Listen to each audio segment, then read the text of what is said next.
अस्सलाम वालेकुम। अब कभी कभी ऐसा होता है कि हमारा ईओक्यू जो कॉन्सेप्ट है वो फेल हो जाता है। वो किस लिए फेल हो जाता है इसको आज हम पढ़ेंगे इस टॉपिक में, जो कि order quantity with price break है। अब असल में तो हमने ये पढ़ा अभी तक कि जी हमने ईओक्यू को कैलकुलेट करके उसके बाद अपने ऑर्डर्स प्लेस करने होते हैं कि हमें कितनी क्वांटिटी दरकार है। लेकिन समटाइम्स ऐसा होता है कि डिस्काउंट्स ऑफर हुए हुए होते हैं, जैसे हम बल्क में या होलसेल पे कोई चीज़ खरीदें तो वो हमें एक्चुअल प्राइस से भी सस्ती पड़ जाती है। इसी तरह अगर आप बड़े बड़े डिपार्टमेंटल स्टोर्स पे जाएं, मॉल्स में जाएं, तो आप देखेंगे कि वहाँ पे चूंकि वो ज़्यादा क्वांटिटी में चीज़ों को खरीदते हैं तो वहाँ पे रेट्स का आपको कुछ फ़र्क महसूस होगा, बजाय इसके कि आप एक छोटी शॉप से खरीदें, क्योंकि उस शॉपकीपर ने या रिटेलर ने थोड़ा माल उठाया है। तो जब आपकी चीज़ों की क्वांटिटी ज़्यादा होती जाती है तो कई दफ़ा इतने अट्रैक्टिव ऑफर्स आपको दिए जाते हैं कि वो आपको बेहतर डिसीजन लगते हैं, बजाय इसके कि आप ईओक्यू को कैलकुलेट करके और उसके अकॉर्डिंगली अपना ऑर्डर प्लेस करें। अब इसमें दो चीज़ें हैं। एक तो ये है कि डिस्काउंट ज़्यादा होंगे तो आप ज़्यादा चीज़ें खरीदेंगे, क्योंकि ऑब्वियसली वो होता इसी तरह है कि जितनी आप तादाद बढ़ाते जाते हैं उतनी आपके पास प्राइस कम होती जाती है आइटम की। तो अगर आप बहुत ज़्यादा चीज़ें बाय करेंगे तो आपको उसकी होल्डिंग कॉस्ट भी ऑब्वियसली पड़ेगी। होल्डिंग कॉस्ट आपकी इंक्रीज हो जाएगी, क्योंकि बहुत सारी चीज़ों को लेके फिर इन्वेंट्री में रखना और उनको होल्ड करना, उसके लिए आपके वो एक्सपेंसेस इंक्रीज हो जाएंगे। लेकिन समटाइम्स वो ऑफर्स जो हैं वो इतने अट्रैक्टिव होते हैं कि वो होल्डिंग कॉस्ट को ओवरवे कर जाते हैं, आउटवे कर जाते हैं। यानी कि होल्डिंग कॉस्ट जो है वो आपको इतनी तकलीफ नहीं देती, क्योंकि वो डिस्काउंट्स बहुत ज़्यादा होते हैं। तो उस वक्त जो आपने डिसीजन लेना होता है वो मे भी आपको ईओक्यू के अलावा उन डिस्काउंट्स को देखते हुए लेना पड़े। इसको हम एक एग्जांपल से समझने की कोशिश करते हैं। यहाँ पर एक एग्जांपल गिवन है। A company uses 12,000 items per year supplied ordinarily at a price of ₹3। अब 12,000 आइटम्स वो पर ईयर यूज कर रहे हैं और उनको पर आइटम ₹3 उसकी प्राइस पड़ रही है। Carrying cost are 16%। Carrying cost आपकी होल्डिंग कॉस्ट होती हैं। होल्डिंग कॉस्ट और कैरिंग कॉस्ट एक ही चीज के दो नाम हैं। वो आपकी 16% इन्होंने दी हुई है of the value of the average inventory, and the ordering cost are ₹20 per order. अब सप्लायर जो है उसने आपको कुछ डिस्काउंट्स दिए हुए हैं कि अगर आप लेस देन 2,000 ऑर्डर करते हैं तो आपको ₹3 पर आइटम ही पड़ेगा, जैसे कि क्वेश्चन में मेंशन था। अगर आप अपना ऑर्डर साइज बढ़ा लेते हैं, सपोज आप इसको 2,000 से 4,000 तक ले जाते हैं, तो कॉस्ट वो आपको कम ऑफर कर रहा है। वो कह रहा है 2.90 पर आइटम आपको फिर इसका चार्जेस लगेंगे। और अगर आप 4,000 से भी एक्सेस कर लेते हैं अपने ऑर्डर को तो आपकी प्राइस मजीद कम हो जाती है 2.85। अब देखना हमने ये है कि आया हमने ऑर्डर करने के लिए जो ईओक्यू का तरीकाकार पड़ा था उससे क्वांटिटी निकाल के ऑर्डर करना है, या हमने इन ऑफर्स को देखना है कि ये हमारे लिए ज्यादा बेनिफिशियल हैं उस ईओक्यू की क्वांटिटी की निस्बत। तो इसमें हम इकोनॉमिक ऑर्डर साइज अपना जो है कैलकुलेट करेंगे। उसका वही फॉर्मूला जो हमने पहले पढ़ा हुआ है, Q is equal to √2C2D over C3। अब यहाँ पे आपके पास डिमांड 12,000 है, क्वेश्चन में गिवन है, डी आपका 12,000 हो जाएगा, और आपका जो C2 है वो 20। C2 आपकी ऑर्डरिंग कॉस्ट होती है वो ₹23। इसको आप इसके अंदर पुट कर दें। उसके बाद नीचे आपके पास C3 था फॉर्मूले में। C3 जो है वो हमारे पास होल्डिंग कॉस्ट या कैरिंग कॉस्ट थी। वो यहाँ पे आपको दी हुई है 16%। 16% ऑफ द प्राइस जो आपको ₹3 पर आइटम दी हुई थी। तो C3 हम निकालेंगे 16% ऑफ 3, और वो आपके पास 0.16 इंटू 3 आ जाएगा। इसके बाद आप इजीली इसको कैलकुलेट कर लेंगे और आंसर इसका 1000 आ जाएगा। सिमिलरली आप प्राइस को चेंज करके 2.90 पर आइटम के लिए भी इसी चीज को कैलकुलेट कर सकते हैं और 2.85 के लिए भी। जब आपने ये चीजें कैलकुलेट कर ली तो आपको अंदाजा हुआ कि जो ईओक्यू हमारे पास है वो 1000 आ रहा है जब प्राइस 3 थी। जब 2.90 थी तो उसका जो ईओक्यू है यानी क्वांटिटी जो है टू बी ऑर्डर्ड वो 1017 आ रही है। लेकिन आपकी प्राइस पर आइटम जो है वो 2.9 तब मिलेगी आपको जब आप ऑर्डर 2,000 से 4,000 तक करेंगे। यानी आपको ऑर्डर बहुत ज्यादा करना पड़ेगा। और हमने जो इकोनॉमिक क्वांटिटी निकाली है उसमें तो हमारे पास जो फायदामंद क्वांटिटी आ रही है वो ये है कि जी 1017 से ज्यादा आपने ऑर्डर नहीं करना, 1017 ऑर्डर करना है। तो ये तो हमारे लिए फिर यूजलेस है ना, इसका तो हमें कोई फायदा ही नहीं है, क्योंकि हमें तो रिक्वायरमेंट ये है कि अगर आप 2000 से 4000 तक ऑर्डर करते हैं तो रेट आपको 2.9 मिलेगा। जबकि हमने कैलकुलेशन की तो हमारे पास 1017 आ रहा था कि हमें इतना ऑर्डर करना चाहिए। तो ये फीजिबल सिचुएशन नहीं है, ये सिचुएशन आपके लिए फायदेमंद नहीं है। तो आप अपना ऑर्डर प्लेस करेंगे ईओक्यू के थ्रू, तो कई जगहों पे ये आपकी चीज जो है वो लेवल पे आ जाएगी, तो फिर आप ईओक्यू के बगैर भी ऑर्डर प्लेस कर सकते हैं उन डिस्काउंट्स को देखते हुए। इस चीज को हम प्राइस ब्रेक बोलते हैं कि ऑर्डर को क्वांटिटी को ऑर्डर करना प्राइस ब्रेक के साथ।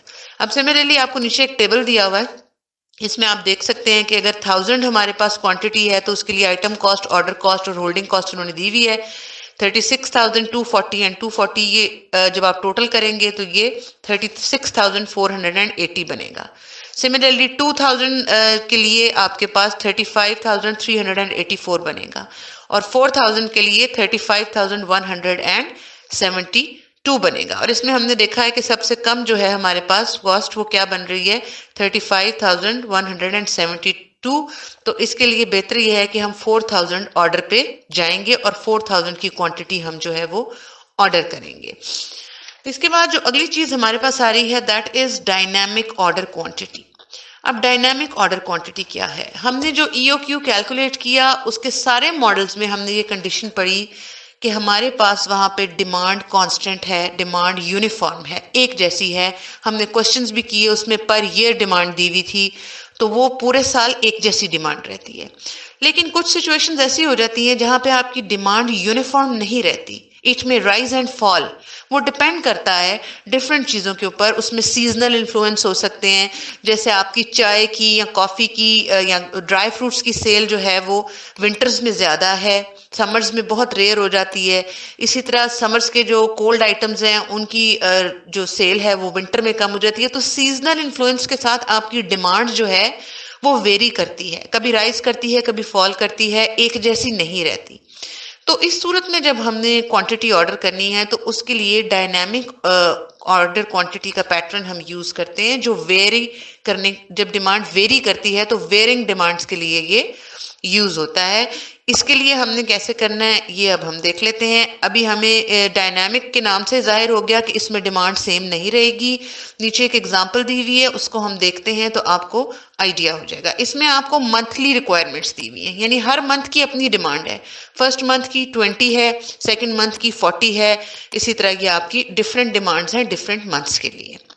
और इसमें उन्होंने सेटअप कॉस्ट आपको 20 दी हुई है, यूनिट पर प्राइस 5 रुपीज है, और इंटरेस्ट जो है वो 24% पर ईयर दिया हुआ है। और अगर आप इसको मंथली देखें तो वो 2% पर मंथ जो है वो आपको पड़ेगा। अब इसमें एक स्पेसिफिक फॉर्मूला है, उस फॉर्मूले के थ्रू हम देखेंगे कि आया हम अपनी पहले मंथ की डिमांड जो है उसके साथ किसी और मंथ की डिमांड ऐड कर सकते हैं या नहीं। इसके लिए आपको एक फॉर्मूला दिया गया है और वो फॉर्मूला आपके पास क्या है, n+1 C3 is less than C2 over n, और यहां से आप n² n+1 is less than C2 over C3 derive कर सकते हैं। तो हमने देखना ये है कि C2 को जब हम C3 से डिवाइड करते हैं तो हमारे पास जो वैल्यू आती है उससे वो बड़ी होनी चाहिए इस फैक्टर से n² n+1 से। इसमें n अब हमारे पास क्या चीज है, n आपके नंबर ऑफ मंथ्स हैं, 1 से लेके 12 तक एक साल में मंथ्स होते हैं, तो नंबर ऑफ मंथ्स जो हैं वो n डिनोट करता है। Rn जो है ये रिक्वायरमेंट है उस मंथ की, और Rn+1 का मतलब है उससे अगले मंथ की रिक्वायरमेंट, उसको हम Rn+1 से शो करते हैं। तो सबसे पहले हम इसका C2/C3 की वैल्यू फाइंड आउट कर लेते हैं ताकि हमें पता लगे कि वो अमाउंट क्या है जिससे हमने कम ही रहना है, जिससे हमने ऊपर नहीं जाना। तो जब आप C2 और C3 की वैल्यूज पुट करते हैं, C2 आपको यहाँ पे 20 दिया हुआ था और C3 जो है वो 0.01 है। जब आप इसकी वैल्यू को कैलकुलेट करते हैं तो आपके पास एक फिगर आ जाता है दैट इज 200। अब नीचे आपके पास एक टेबल बना हुआ है, इसमें आप देख लीजिए रिक्वायरमेंट्स दी हुई हैं n नंबर ऑफ मंथ्स थे, 1 2 3 4 5 6, और उसके बाद आपने इसको कैलकुलेट कर लेना है n square R n plus 1। n का आपने स्क्वायर लेना है और उसको मल्टीप्लाई करना है अगले कॉलम की रिक्वायरमेंट के साथ, यानी 1 multiply by 40 is equal to 40। Then अगले जब 2 पे आते हैं तो 2 का square 4, 4 multiply by 10 is equal to 40, यानी कि n का आप स्क्वायर लेंगे और उससे अगले कॉलम आर एन प्लस 1 की जो रिक्वायरमेंट है उससे उसको मल्टीप्लाई करेंगे और इसको आप लिखते जाएंगे, अनलेस के आपके पास ये 200 से बड़ा हो जाए। अब आप देखें जब आप 6th मंथ पे जाते हैं तो इसमें जो फैक्टर है n square R N plus 1 ये 200 से इंक्रीज कर गया है, ये 1440 हो गया। इट मीन्स कि यहाँ पे हमने रुक जाना है और अब हमें नए सिरे से सेटअप बनाना पड़ेगा। यानी इसमें वो ये बता रहे हैं कि जब तक 200 से कम आपका ये फैक्टर रहेगा आप इस रिक्वायरमेंट को अगले उस मंथ की रिक्वायरमेंट के अंदर इंक्लूड करते रहेंगे। जैसे फर्स्ट जो आपकी मंथ की ये फैक्टर था वो 40 था, इसका मतलब है कि इसको हम फर्स्ट मंथ के अंदर इंक्लूड करेंगे। सेकंड जो फैक्टर है वो भी 40 है, तो इसको आप इंक्लूड 10 इन मंथ 1, इसका जो 10 है उसको भी आप मंथ 1 में इंक्लूड कर लें। फिर आप उससे अगली डिमांड देखें वो भी 10 है, उसको भी आप मंथ 1 में इंक्लूड कर लें। यानी जब तक आपका ये फैक्टर 200 से नीचे नीचे रहेगा आप इसे मंथ 1 में इंक्लूड करते रहेंगे। जब आपका ये फैक्टर 200 से ऊपर चला जाएगा तो आपको पता लग जाएगा कि अब सेटअप मुझे दोबारा बनाना पड़ेगा। अब 7 से आपने दोबारा सेटअप बनाना शुरू किया और 7 8 पे आपकी जो है वो 200 से कम आई है, 9th पे जाके ये 200 से ऊपर चलेगी, इसका मतलब है यहां से फिर आपको एक सेटअप दोबारा बनाना पड़ेगा। फिर आप इस काम को दोबारा करेंगे, ये साइकिल कंप्लीट होता रहेगा। तो ये है डायनामिक ऑर्डर क्वांटिटी कि कहाँ पे जाकर आपकी क्वांटिटी जो है उस उतना आपने ऑर्डर करना है और जहां पे वो उससे ऊपर चला जाए उस सर्टन लेवल से, वहां से आपने नया सेटअप बना देना है। ये एक और मॉडल है डायनामिक ऑर्डर क्वांटिटी मॉडल।